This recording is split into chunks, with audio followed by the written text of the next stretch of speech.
नमस्कार दोस्तों, स्वागत है आपका मेरे channel share the knowledge. Uttarakhand Devbhoomi एक ऐसी जगह है जहां की ब्यूटी और मिस्ट्री दोनों ही मैजिकल हैं। यहां के ऊंचे पहाड़, बहती नदियां और हरे भरे जंगल पूरे वर्ल्ड के लोगों को अट्रैक्ट करते हैं। हर कोने में सेंचुरीज ओल्ड स्टोरीज छुपी हैं जिन्हें हवा और नदियां गुनगुनाती हैं। यहाँ के टेम्पल्स और केव्स हीरोज, ऋषियों और गॉड्स की मेमोरीज हैं। महाभारत की कई स्टोरीज आज भी विलेजर्स और ट्रैवलर्स के दिलों में जिंदा हैं। इन्हीं में से एक मिस्ट्री है अश्वत्थामा, अमर वॉरियर की लेजेंड, जो कहा जाता है आज भी उत्तराखंड की गुफाओं में छुपा है। इस जर्नी में हम टपकेश्वर महादेव टेम्पल और पाताल भुवनेश्वर केव के सीक्रेट्स को जानेंगे। दोस्तों, यदि आपने मेरे चैनल को अभी तक सब्सक्राइब नहीं किया है तो प्लीज लाइक, सब्सक्राइब और शेयर जरूर करें। अश्वत्थामा महाभारत के सबसे मिस्टीरियस और पावरफुल कैरेक्टर्स में से एक माने जाते हैं। इनका जन्म यही हुआ था। उनकी कहानी सदियों से लोगों की कल्पना को आकर्षित करती रही है। वे गुरु द्रोणाचार्य के बेटे थे, जो खुद एक महान योद्धा और शिक्षक थे। अश्वत्थामा ने महाभारत के युद्ध में कौरवों की तरफ से लड़ाई लड़ी और अपनी बहादुरी के लिए जाने जाते हैं। युद्ध के अंतिम चरण में जब वे गुस्से और दुख से भर गए, तब उन्होंने नारायणास्त्र जैसे भयानक अस्त्र का इस्तेमाल किया, जिससे कई निर्दोष लोगों को चोट पहुंची और युद्ध का रुख बदल गया। इस क्रूरता के कारण भगवान कृष्ण ने अश्वत्थामा को अमरता का वरदान तो दिया, लेकिन साथ ही उन्हें हमेशा के लिए दुख, अकेलापन और पश्चाताप का श्राप भी दिया। उत्तराखंड की रहस्यमयी गुफाओं और घने जंगलों में आज भी कई लोग मानते हैं कि अश्वत्थामा जीवित हैं और शिव की पूजा करने अभी भी आते हैं। ये केवल जनश्रुति मान्यता है, पर कोई प्रमाण उपलब्ध नहीं है। कई स्थानीय लोगों और साधुओं का दावा है कि उन्होंने रात के समय मंदिरों के पास एक रहस्यमयी व्यक्ति को देखा है, जिसके माथे पर हमेशा एक चमकता घाव रहता है। अश्वत्थामा की कहानी हमें सिखाती है कि गुस्से और बदले की भावना से जीवन में केवल दुख और पछतावा मिलता है। माफी और शांति की राह ही सच्चा समाधान है।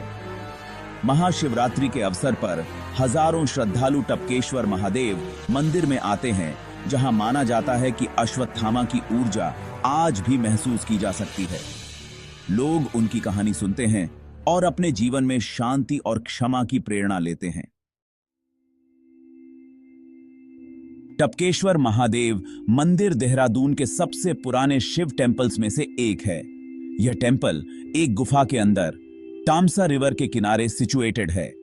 कहा जाता है कि गुरु द्रोणाचार्य यहां तपस्या करते थे। गुफा की सीलिंग से शिवलिंग पर लगातार पानी की बूंदें टपकती हैं। इसी से इसका नाम टपकेश्वर पड़ा। बिलीफ है कि भगवान शिव ने अश्वत्थामा की भक्ति से खुश होकर यह मिरेकल किया। फेस्टिवल्स पर टेम्पल लाइट्स और प्रेयर्स से भर जाता है और यहां एक डीप पीस फील होती है। यह टेम्पल फेथ, मिरेकल और उत्तराखंड की ओल्ड स्टोरीज की लिविंग लिंक है। टपकेश्वर केव उत्तराखंड की पहाड़ियों में छुपा हुआ नेचर और फेथ का एक ट्रू ब्लेंड है। यहाँ की शांति और हरियाली मंदिर के वातावरण को और भी दिव्य बना देती है। जैसे ही आप गुफा के मुहाने पर पहुंचते हैं, आपको एक अलग ही एनर्जी महसूस होती है, मानो प्रकृति और आस्था एक साथ मिल गई हों। गुफा की छत से पानी की बूंदें लगातार शिवलिंग पर गिरती रहती हैं और मोमबत्ती की हल्की रोशनी में यह नजारा किसी जादू से कम नहीं लगता। हर बूंद, हर टपकती ध्वनि एक मैजिकल एटमॉस्फियर क्रिएट करती है, जो मन को शांति और श्रद्धा से भर देता है। यहाँ आने वाले भक्तों के लिए हर गिरती बूंद शिवा का आशीर्वाद मानी जाती है। लोग हाथ जोड़कर प्रार्थना करते हैं और मानते हैं कि शिवलिंग पर गिरती हर बूंद उनकी मनोकामनाओं को पूरा करने का संकेत है।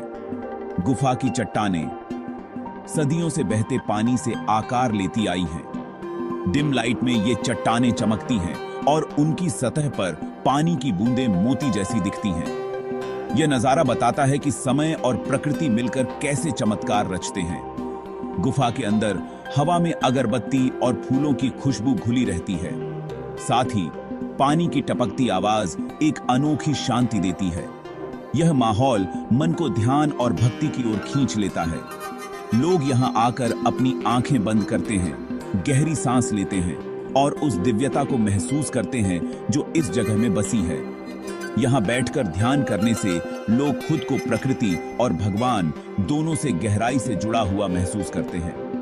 हैरानी की बात यह है कि सूखे महीनों में भी जब आसपास की नदियां सूख जाती हैं, तब भी गुफा की छत से पानी की बूंदें गिरना बंद नहीं होती। गांव वाले इसे शिवा का प्यार और चमत्कार मानते हैं और हर साल इस दृश्य को देखने आते हैं। वैज्ञानिकों का कहना है कि यह सब गुफा के नीचे मौजूद मिनरल्स और अंडरग्राउंड वाटर चैनल्स की वजह से है, लेकिन स्थानीय लोग मानते हैं कि यह किसी वैज्ञानिक कारण से नहीं, बल्कि भगवान शिव की कृपा से ही संभव है। यहाँ विज्ञान और आस्था दोनों का अनोखा संगम देखने को मिलता है। दूर दूर से श्रद्धालु यहाँ आते हैं, पहाड़ों की कठिन चढ़ाई पार करते हैं, सिर्फ इस गुफा में आकर शांति और आशीर्वाद पाने के लिए। उनके लिए यह यात्रा सिर्फ एक तीर्थ नहीं, बल्कि आत्मा की यात्रा है। टपकेश्वर गुफा हमें सिखाती है कि प्रकृति की शक्ति और आस्था के जादू दोनों को बराबर सम्मान देना चाहिए। यहाँ हर पत्थर, हर बूंद और हर प्रार्थना में एक कहानी छुपी है। ये वह जगह है जहाँ लोग अपनी इच्छाएं फुसफुसाते हैं और उम्मीद करते हैं कि शिवा उनकी सुनेंगे। यहाँ हर उम्मीद को एक नई रोशनी मिलती है और हर दिल में विश्वास और शांति का जन्म होता है। पिथौरागढ़ के गंगोलीहाट करीब 10 किलोमीटर दूर ऊंचे पहाड़ों के बीच छुपी है पाताल भुवनेश्वर गुफा। यह जगह दूर दूर तक फैले जंगलों और रहस्यमयी पहाड़ियों के बीच छुपी हुई है, जहां तक पहुंचना ही अपने आप में एक एडवेंचर है। यहाँ की हवा में एक अलग ही सन्नाटा और रहस्य घुला हुआ है, जो हर विजिटर को अपनी ओर खींचता है। यह गुफा लॉन्ग, डीप और मिस्टीरियस आकृतियों से भरी है। अंदर जाते ही आपको ऐसा लगेगा जैसे आप किसी दूसरी ही दुनिया में आ गए हैं, जहां हर कोना एक नई कहानी सुनाता है। छोटा सा एंट्रेंस, लेकिन अंदर एक मैजिकल वर्ल्ड खुलता है। बाहर से देखने पर यह गुफा जितनी साधारण लगती है, अंदर उतनी ही अद्भुत और रहस्यमयी है। इसे कई लोग पाताल लोक का गेटवे मानते हैं। लोकल गाइड्स और श्रद्धालु मानते हैं कि यहाँ प्रवेश करना किसी प्राचीन रहस्य के दरवाजे खोलने जैसा है। महाभारत और अदर माइथोलॉजिकल स्टोरीज में इसका मेंशन है। पांडव, शिव और अदर गॉड्स यहाँ मेडिटेट करने आए थे।